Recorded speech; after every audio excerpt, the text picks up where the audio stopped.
Mga kalkotsero, final destination with a nice sand, nice beach front with the tulay-tulay and the flag of German.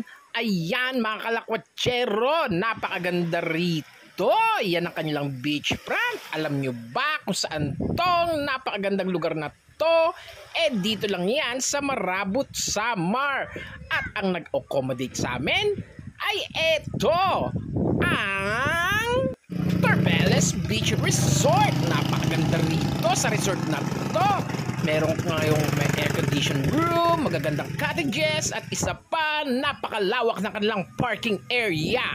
Kaya swak na swak sa barkada at mga pamilya. At eto, very affordable at swak sa budget. Ayan, at kontakin nyo lang si Ate Marilyn sa mga number na yan. Ayan mga kalakotsero, meron kang magandang beachfront, pwede kang magkayak.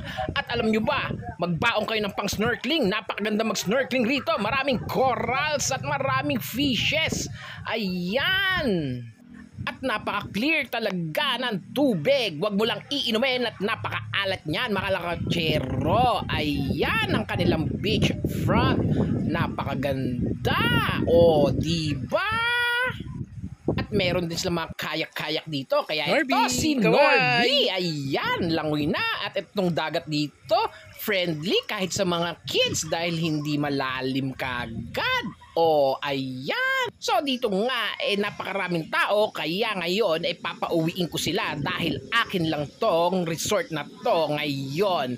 Dahil para makapag-inarte-arte kami ni Norby. Ayan, mga kalakotsero, napakaganda. At lalong-lalo na pag mag-overnight kayo rito dahil ang sunset, wow, perfect na perfect talaga. Mas maganda kung talagang walang ulap at talagang kitang-kita ang lahat. At ipapakita ko sa inyo ngayon, eto na, walang tao, kami lang ni Norby at mga pamilya ni Ate Marilyn. Ayan, o diba? Kaya ngayon, eto kami, mag-iinarte-inarte. Ayan, sweet-sweetan na naman ang dalawa. Dit-ditan sa tabing dalampasigan. Ayan, mga kalakotsero, napaka-sweet. Buti na lang mga langgam. At eto nga sinasabi kong sunset. O, diba? Kaya mas maganda pag mag-overnight kayo sa mga resort mga kalakotsero. Only bonfire nga pala dyan for 300 pesos. Ayan. O, syempre, papalampasin pa ba yan ang inyong kalakotsero? O, ayan, syempre, mag-iinarte-inarte rin. O, yan, hinga para hindi makita ang tiyan. O, diba, napaganda. Instagrammable nga kung tawagin nila. O, siya!